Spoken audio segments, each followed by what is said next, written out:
Now, everybody get yourself a notepad, get yourself a pen, be ready to take some good notes today. Okay, because we're going to cover a lot of material. But let me just qualify this call right up front. If you don't think that it's possible for you to do 100 deals, you're wasting your time on this call anyway. Okay, if you don't think it's possible for you to do it, hang up and go spend your time somewhere else. Because if you don't believe in yourself, it's unanimous. You've got to believe it. That's step one. You've got to believe it's possible. Okay, now, so let's go ahead and let's jump in. First thing I want to make really, really clear. Okay, Gonzalo, I want to make this real clear. It's not about doing 100 deals. Okay, it's not about doing 100 deals, because if you did 100 deals on a desert island, what difference does it make? You can't. What are you going to spend the money on? No. It's not about the 100. It's about what the 100 will do for you. So most of us, if we look at the average sales price across the United States and the average commission that a real estate agent's earning now, it's about $10,000. Some of you are more, some of you are less, but say about $10,000. So if you do 100 deals, that's $1 million a year in income. So what you've got to determine is, what does $1 million look like for you? And it's going to look different for different people, but you got to get really clear on it. Man, I know over the years, one of the things that I think about a lot, those of you that don't know me don't know I have 7 children. Okay. I have 7 kids, and I constantly think about Christmas morning. Okay. What kind of Christmas do I want to provide for my children on Christmas morning? One of the things that I do year round is I listen to Christmas music. You know why? Because you can't try this. You can't listen to Christmas music and feel bad. It's like it's impossible. If you listen to Christmas music and feel bad, go get therapy. Okay, because there's something wrong with you. So that's one of the things I think about is, hey, I would average in my when I was in full-time production, I would average doing about 150 transactions a year. Okay, my best year was 215. But I think about Christmas morning. I think about the vacations I want to go on. I think about the cars I want to drive. I think about the restaurants that I enjoy going to and eating at, and the hotels that I can stay at, just whatever. I love to think about those things. So that's the first thing you guys have got to understand is, if you don't have a clear picture in your mind for what doing 100 transactions will do to you and what kind of lifestyle it's going to create for you, you stand zero chance of doing it. Okay, so let's dig in further.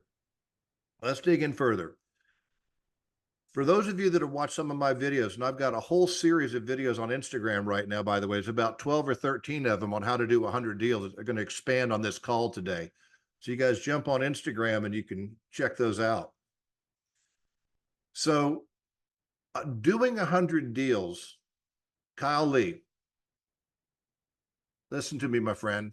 This guy's a rock star, by the way. What's going on? We're going to feature Kyle here soon. He's going to shock you guys. So Kyle, you've heard me say 100 deals is easier than 20-25 deals. Correct. It's easier, guys. Let that sink in. It's easier. Why is it easier, Gordon? Here's why it's easier.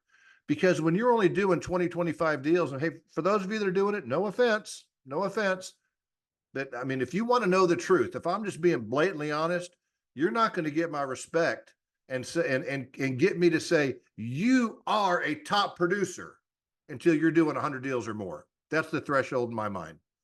You got to get over 100. Okay. 20-25, you are stopping and starting. Okay. You're not consistent. To do 20-25 deals, you're on, you're off, you're stopping, you're starting, you're up, you're down, you're erratic. Man, being erratic is way, way harder. Imagine driving your car from point A to point B, and every mile you stopped and then started up again, drove another mile, stopped, started up again. A, it's going to take you way longer to get there. And B, your fuel economy is going to be way less. It's going to make your car work a lot harder than getting that thing started and go. When you're doing 100 transactions a year, guys, then you're up and you're going. You're actually working a job where you're working. Okay, listen, there's a difference in being at work and working. Just because you're at work doesn't mean you're working. Somebody who's doing 100 deals a year, when they're working, they're working. My average week, I would work a 4.5 day week. When I was doing 200 transactions a year, I was working 4.5 days a week. I did not work on the weekends, and I typically worked a half a day on Friday. And I was off the rest of the time. So I'll tell you more about how to do that in a moment. Because for those of you that are thinking, well, listen, Gordon, doing 100 deals a year sounds pretty cool, but I don't want to work that hard. I have a wife and children I want to see. Well, come on, so do I. So do I. If you are creating self-limiting beliefs in your head right now, stop it. Stop it. Get out of the freaking way. You can sell 100 homes a year and have a great life and have balance. You truly can. You just got to get more consistent. What does your routine look like up until noon? Somebody who's doing 100 deals a year has got a solid and consistent routine. I'm going to tell you, most of the people that are doing that level of production, and guys, I've coached hundreds of them. Okay. I'm on a mission right now to help the people I'm coaching to get over 100 deals. So Damon, you should be really excited by this call. Okay. Because you're one of them. Okay. I am totally motivated to help people get over 100 deals. You got to get it in your head. So number one, people that are doing 100 deals a year, they're going to be up typically at 5 o'clock in the morning. That's an average time. No, am I saying you have to? No, but that's the average time that they wake up, because part of doing that level of production is also physical. You got to have the energy. You got to have the mental clarity, the focus, the drive. So it helps if your body is in good physical condition. Are you eating healthy? Are you exercising? Okay. Those people that are getting up at 5 o'clock in the morning, they're typically at the gym, they're exercising, they're getting themselves ready to go. Up until noon, everything you're doing up until noon is all designed to support your booking yourself on appointments. Everything is designed to do that. So you're exercising, you're going over your goals and your affirmations, you're getting yourself prepared. One of the things that I teach all of my team, and I'm just going to give this to you guys real briefly, and most of you that have been around me have heard me talk about this before, because I'm a big believer in the 4-step morning checklist. Okay, because one of the things that's going to get in the way, Kyle, listen to me on this, my friend. One of the things that's going to get in the way, okay, is your mind. Is your mind. You're going to start to tell yourself, I'm so busy. I'm so busy. I got so much going on. I'm getting overwhelmed. Okay, the 4-step morning checklist is an exercise you go through before you start prospecting that is designed to clear your head and open up your mind so that you allow yourself to book more appointments. Because listen, when you start to have that feeling of being out of control, it's kind of like driving a car on ice. Hey, Michael Slackish, how are you, buddy? Good to see you. It's kind of like driving your car on ice. Okay, where all of a sudden you hit a slick spot and the back end starts to come around. And your first thought is probably, let's floor it. Pedal to the metal, man. Let's get even more out of control. No. Whenever you start to feel out of control, here I'm banging on my desk and knocking my light fixtures all around. All right. So whenever you start to feel out of control, you immediately want to let up on the gas. You want to slow down. That is not what we want to do. Because listen, guys, if you are not feeling somewhat out of control, If you're not feeling a certain level of anxiety, hear me on this. If you are not feeling that to some degree, you're not growing, because that's what growth feels like. When you go into the gym and you lift those weights, how do your muscles feel the next day? If they're not sore, you didn't lift very hard. Okay. You guys should feel somewhat out of control. So, the 4-step morning checklist, you're simply reviewing your active listings. Number one, your active listings, your pending sales, your leads, and your appointments. Again, active listings, just taking an overview. You're not digging deep into the files, just an overview. What do I need to do with my active listings? Is there anything that needs to be done? Pending sales, anything I need to be aware of or on top of there? Leads, what leads do I have that need to be followed up on today? And appointments, what appointments do I have, and what do I need to do to make sure that I'm fully prepared for those? So once you go through those 4 steps, you're going to jot down anything that comes to mind that needs to be taken care of. Once you're finished with this assignment, then you're going to delegate the things you can delegate, and the things that you need to do personally, you're going to take a look on your schedule. You're going to see what openings you have in the day, and you're going to pencil them in your schedule as to when you're going to get them done. You put them in the schedule. Now you're ready to start prospecting. And so when that little voice starts to tell you, hey, slow down, man, you're going too fast, we're getting too much going, you got to take care of what you've got, you're getting out of control, the rear end's starting to come around, you can shut that voice up and say, no, I'm on top of it. Because if you're on top of your active listings, pending sales, leads, and appointments, you're on top of it. So you're freeing yourself up to move forward. Okay. So we have got to get a routine. I can assure you, if you're doing 20, 25, 20, 25, 30 transactions a year, you are not working a consistent morning routine. Don't even try to convince me you are. Because listen, there's a lot of bullshit artists out there that like to look like they're working when they're really not working. And you know you're not working. You're just looking like you're working. You're doing the same thing over and over again. Okay. We call it motion versus accomplishment, or creative avoidance. There's no way that you can be working full time and just do 20, 25, 30 transactions a year. So quit fooling yourself into thinking that you are. You're part time. You know it. I know it. So let's get consistent from the time you get up in the morning until noon. Okay. That looks, every day is a mirror of the previous day. Every day it's a mirror of you're doing exactly the same thing. Even when it comes to your prospecting, guys, when it comes to your prospecting, you need to have what I call a prospecting protocol. That means you have an order, a routine.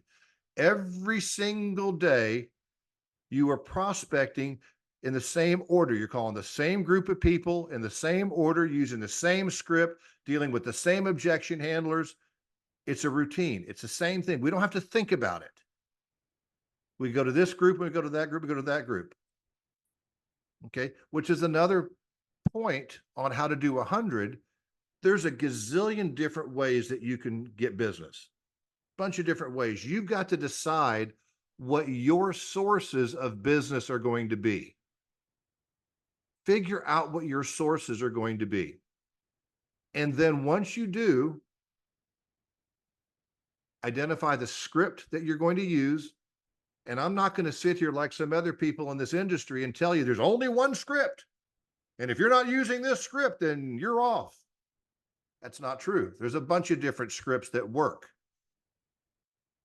Because for those of you that are the great salespeople out there, you know it's not the script, it's how you use the script. It's how you use your words. There's a bunch of scripts that work. Okay. But figure out your sources. Identify the script you're going to use. Identify the most common objection handlers. And then you follow that protocol every day, every day, every day, every day.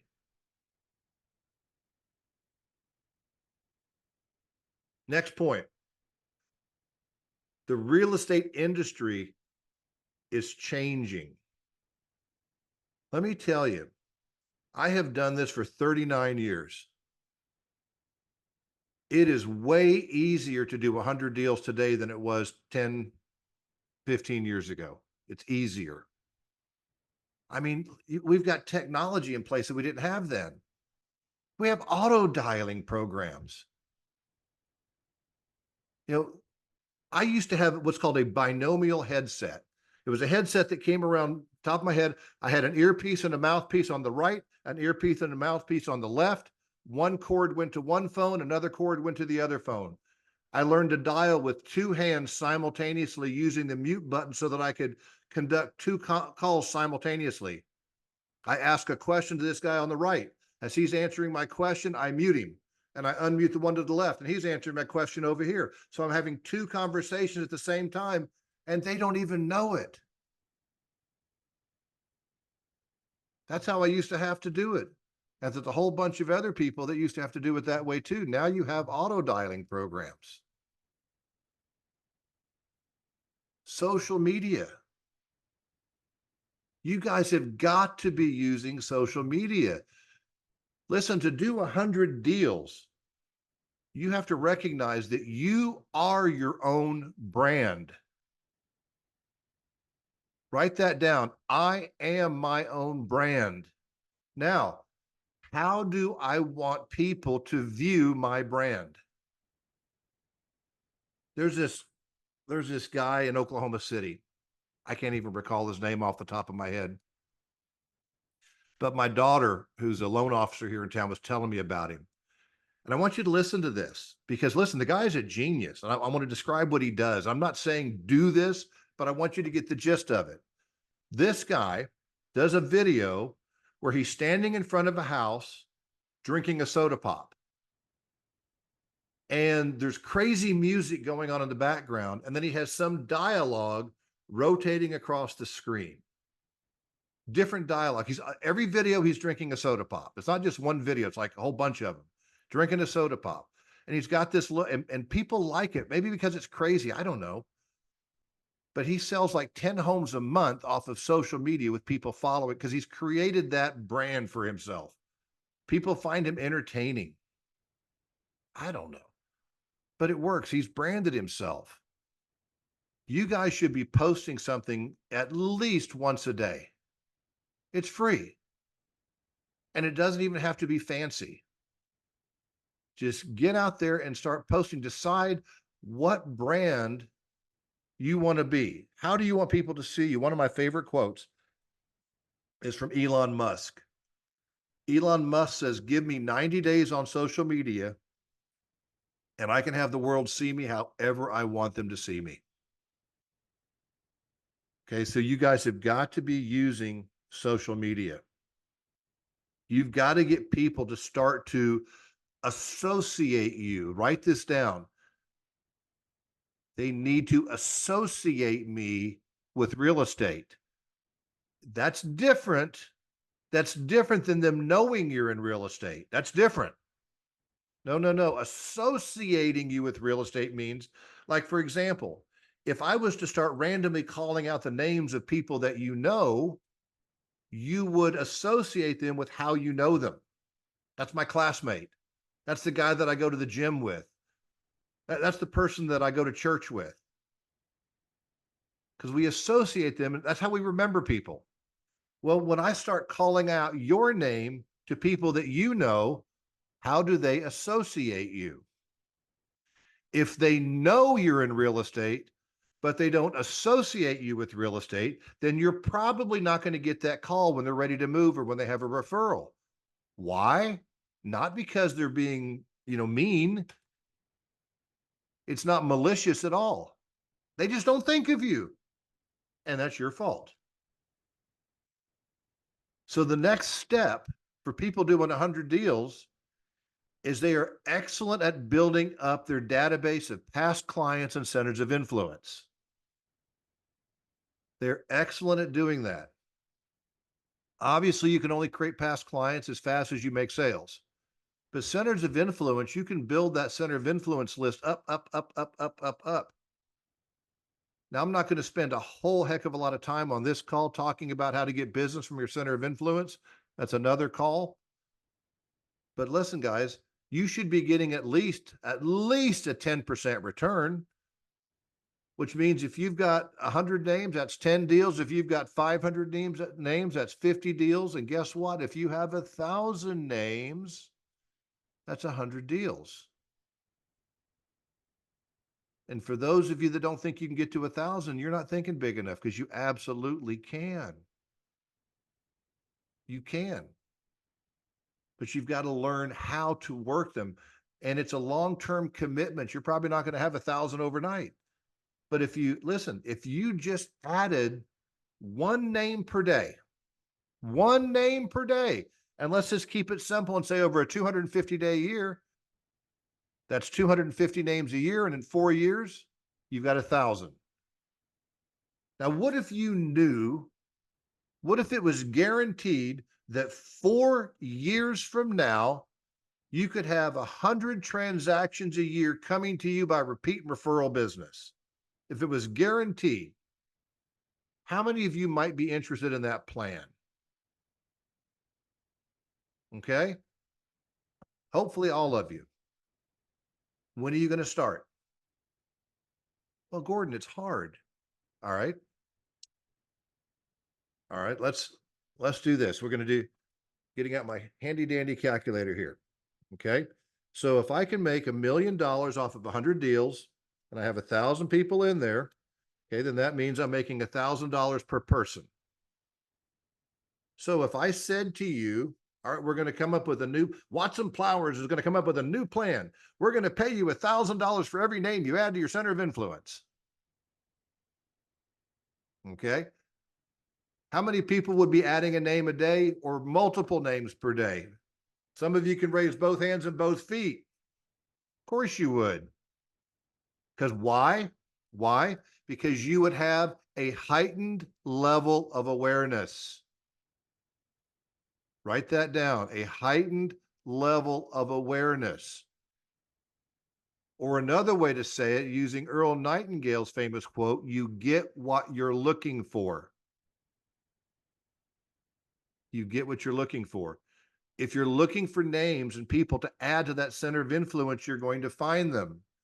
And if you'll do it consistently and hold yourself accountable, and I'll tell you, for those of you that are really, really serious about it, find yourself an accountability partner and hold each other accountable to it every day, every week, to add those names in 4 years from now. And that's assuming you don't have any now, which everybody does.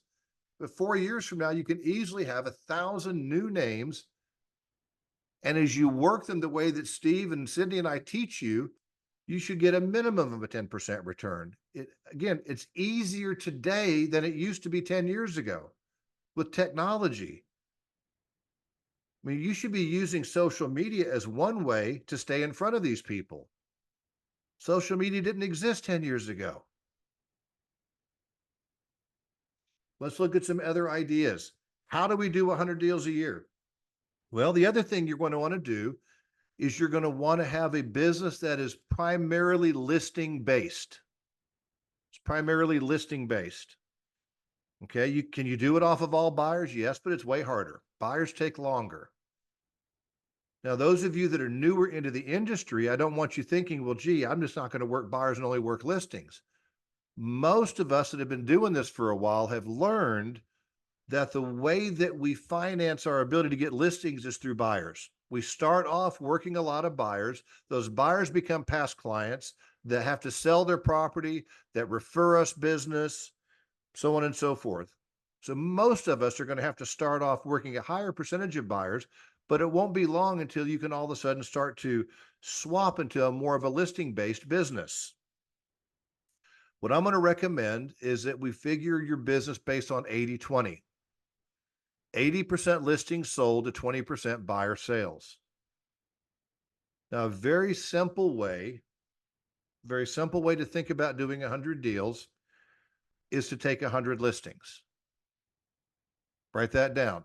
Do 100 deals equals taking 100 listings. Let me explain. Not every listing that you take is going to sell. We know that. Not every listing is going to sell. However, the listings that don't sell will be offset by the buyer transactions you have as a result of having those listings.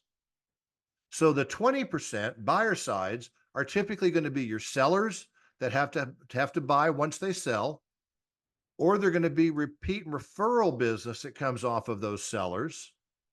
That's primarily the buyers that you're going to be working that's going to make up that 20%.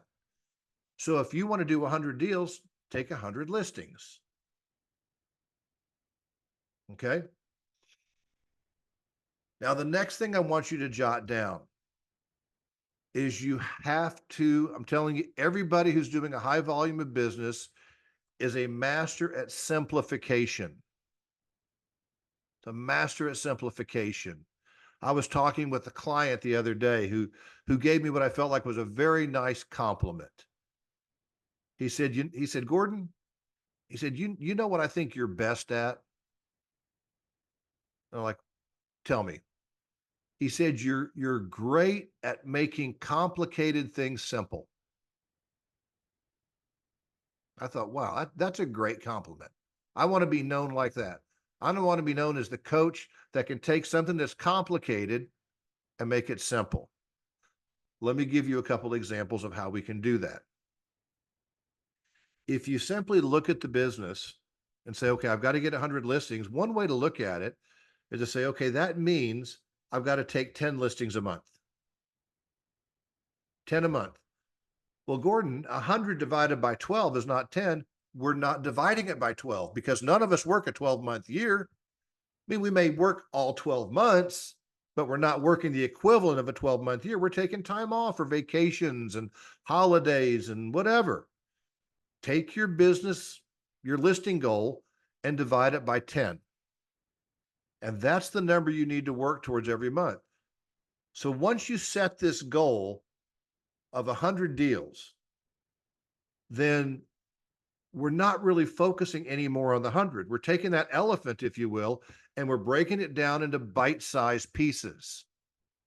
If I take 10 listings a month, I'm going to do 100 deals. Now, here's another way to think about it. Personally, I love to think about it this way. Set one qualified listing appointment a day.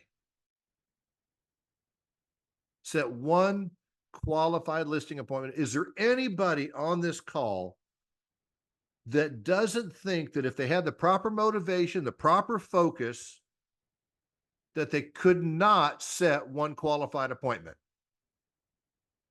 Hopefully there's nobody raising their hand. If I was your broker, let's say that you guys are all my salespeople and I'm your broker, and here we are meeting at 7 a.m. All right, guys, I got a challenge for you today. We're going to meet back here at 7 o'clock tonight. And every one of you that has set a qualified listing appointment, I'm going to write you a bonus check for $10,000. I'll meet you back here at 7 o'clock.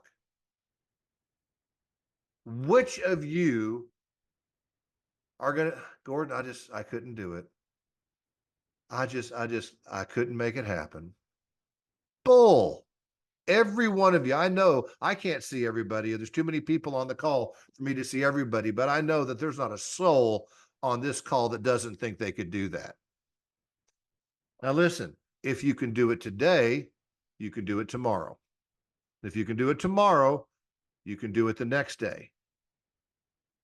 The challenge is, and hear me carefully on this, the challenge is you sabotage yourself. You let your head get in the way. If you were to simplify your day the way that you would if I gave you that 7 a.m. challenge, if you were to simplify your day and focus and channel your thought in that direction, you'd be getting it consistently. And guess what, guys? I've already done the math on this, so you can trust my math. One qualified appointment a day is going to lead you to 135 to 150 transactions a year. Just one. So keep it simple. So if you choose to take on this challenge and say, hey, Gordon, I like that way of thinking about it, then this is what I'm going to challenge you to do. And many of you that are coaching with me, we're having this discussion on a regular basis. Okay. I want you to begin, if you want to take this seriously, I want you to begin to study yourself. And this is what I mean. Okay. I want you to start journaling. I want you to start journaling. Okay. Every evening at the end of the day, I want you to break out your journal and I want you to write 2 things in this journal.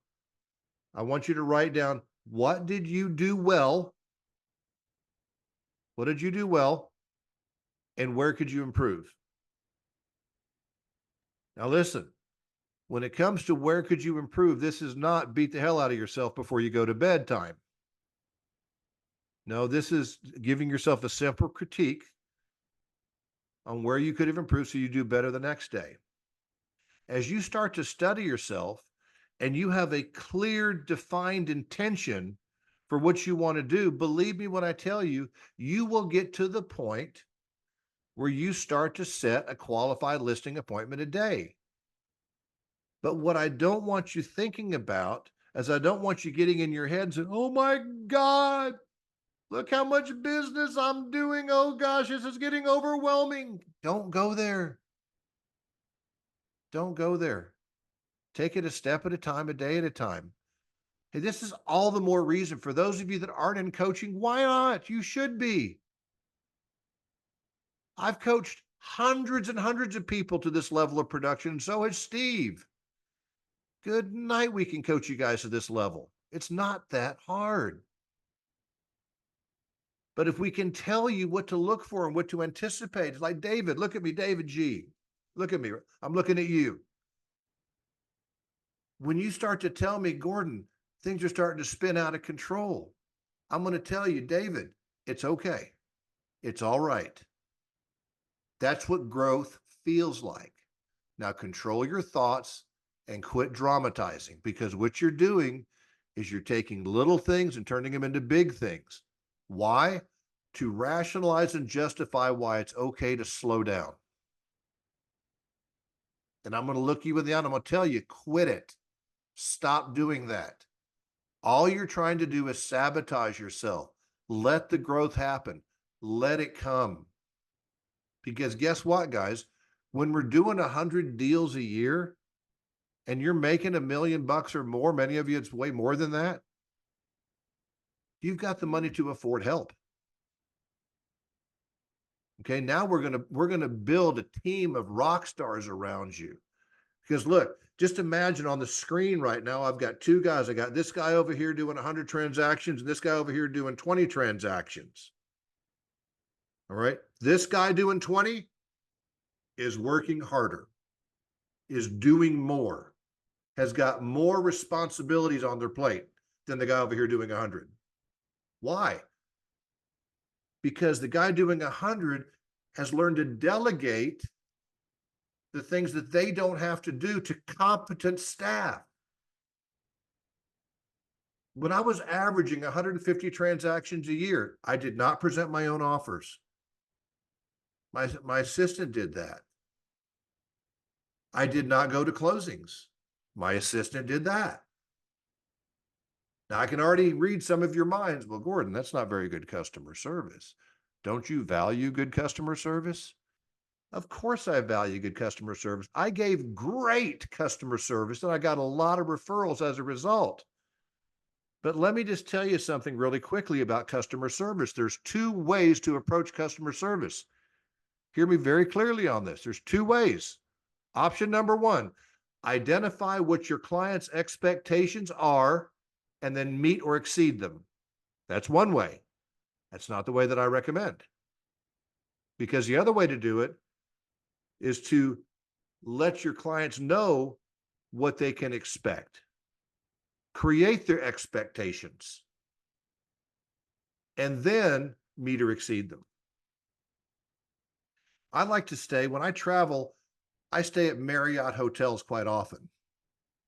And I have yet to show up to Bill Marriott shaking my hand and saying, welcome to my hotel. But I don't have the expectation. I think he's actually dead, so that would be weird. But I don't have the expectation that he's going to be there shaking my hand when I walk in the door. See, if your client expects you to do everything for them and then you have an assistant do it, they're disappointed. But when they understand that an assistant's going to be handling these activities as an extension of your customer service, now they feel important and they feel valued. See, you have to create the expectation for your client, then meet or exceed that expectation.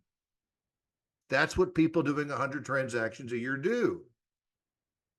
So when the assistant calls and says, hey, so-and-so, we got an offer on your home, here it is, da, da, da, da, da, da, and they take care of it, and they get it signed, they get it done,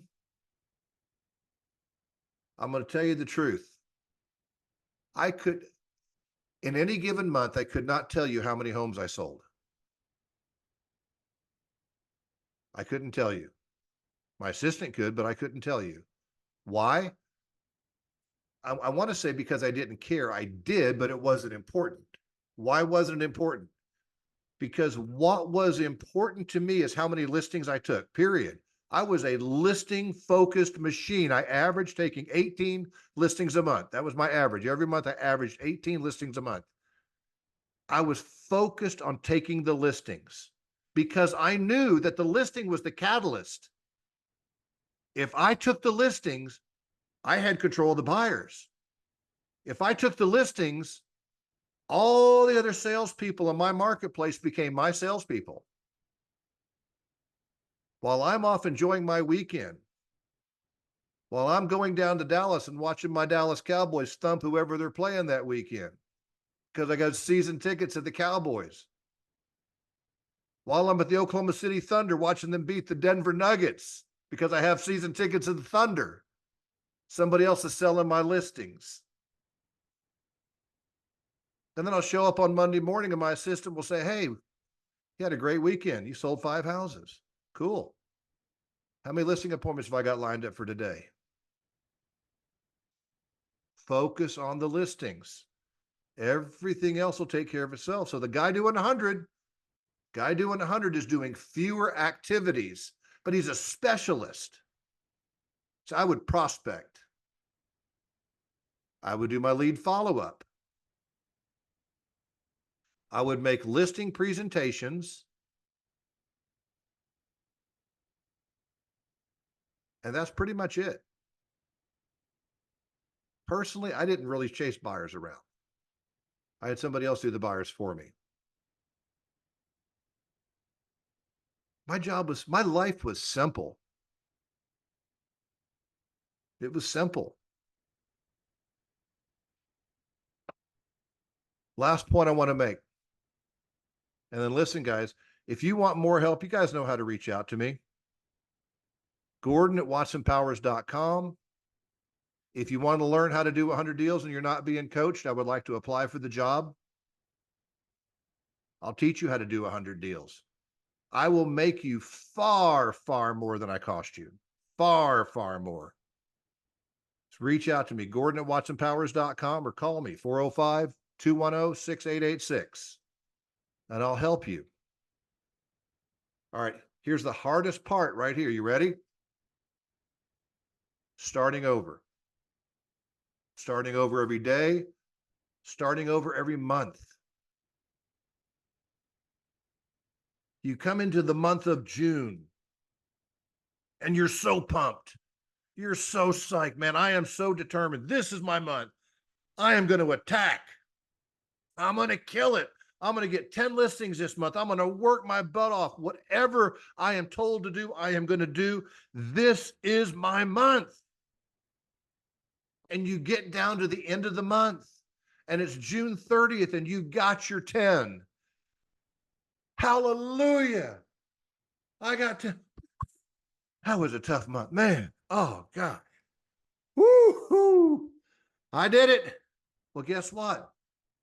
Tomorrow's July 1st. You got to do it again. You got to do it again. So what am I telling you? I'm saying you've got to learn how to start over. And one of the things you've got to learn to manage to start over is you've got to learn to manage your emotions, and you have to create a routine. Going back to our first point, you have to create a routine that results in this kind of production. See, the routine, guys, that routine is what's going to lead you to it. Now you may have like if I want to get big and muscled up, I want to be a big bodybuilder, okay? Then what I'm going to do, Damien, here's what I'm going to do. This is my workout, because you work out every day. This is my workout. I'm going to get up, and the first thing I'm going to do is I'm going to hit the floor, and I'm going to do 10 push-ups every morning. That's it. I'm 10 push-ups every morning. And I'm going to boom. Yes or no? Nope. 10 push-ups isn't going to do it. It's going to take a lot more work than that. It's going to take a different routine. That's 10 good? Yeah, 10 compared to none's good. But 10's not going to get me to where I want to go. It's not the right routine. No, I'm going to get with a specialist. I'm going to get with the coach who's going to say, okay, what are your goals? Based upon your goals, this is the routine that you need to follow. You follow this routine. You stay accountable to me. You do what I tell you to do, and you're going to get the outcome. So it's not just enough to have a routine, it's to have the right routine. Those of you that are being coached are being taught what the right routine is. Now it's a matter of following that right routine and starting over, day over day, week over week, month over month. Many of you have done the equivalent of 100 transactions in 1 month. But what happened to the next month and the month after that and the month after that? In my world, a year consists of 12 months. Can you put 12 months together? If you learn what Steve and Sydney and I are teaching you, yes, you can. 100 deals is easier. It's easier. Be coachable. So before I wrap up this call, I hope you've enjoyed the material I've shared with you. I hope you've learned something. Any questions? Anything I'll take a couple questions before we wrap up. Just unmute yourself.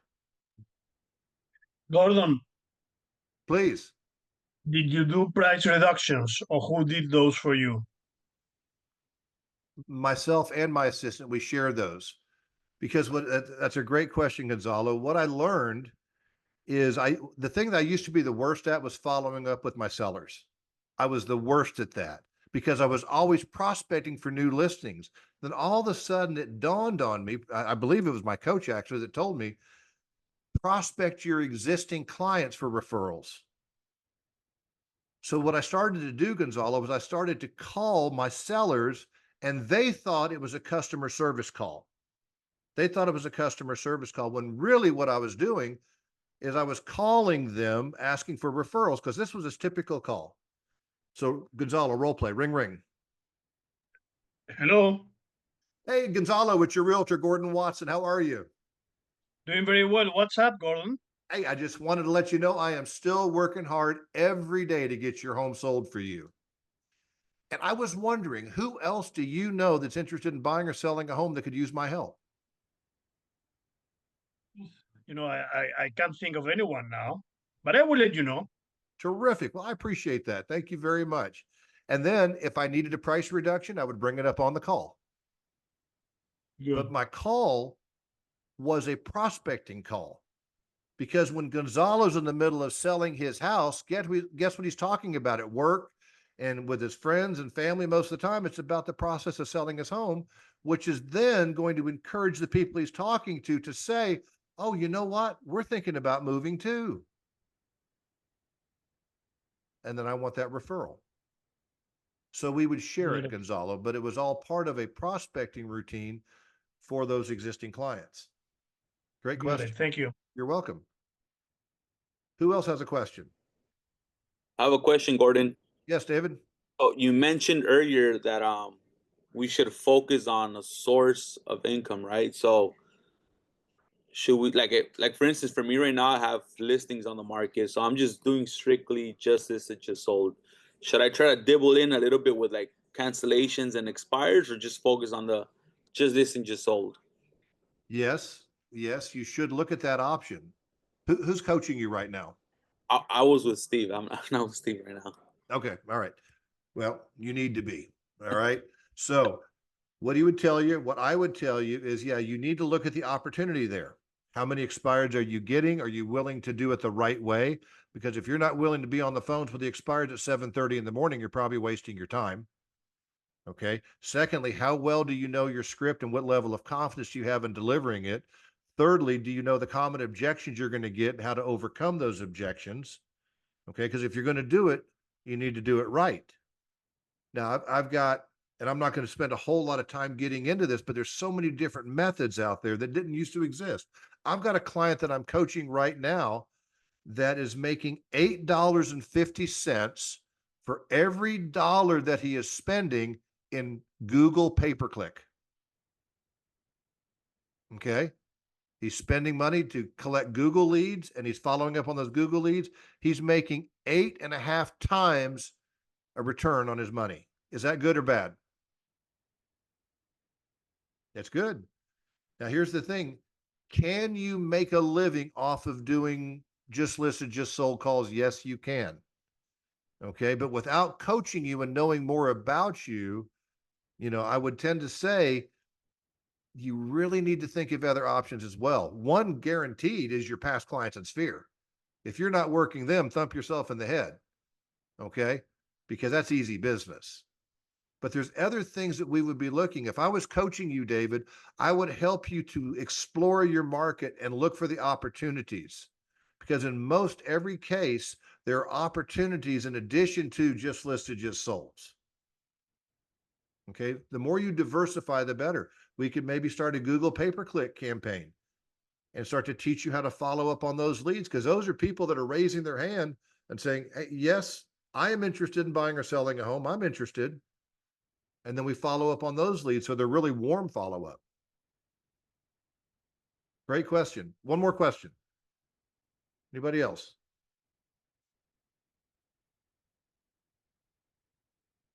We good? All right.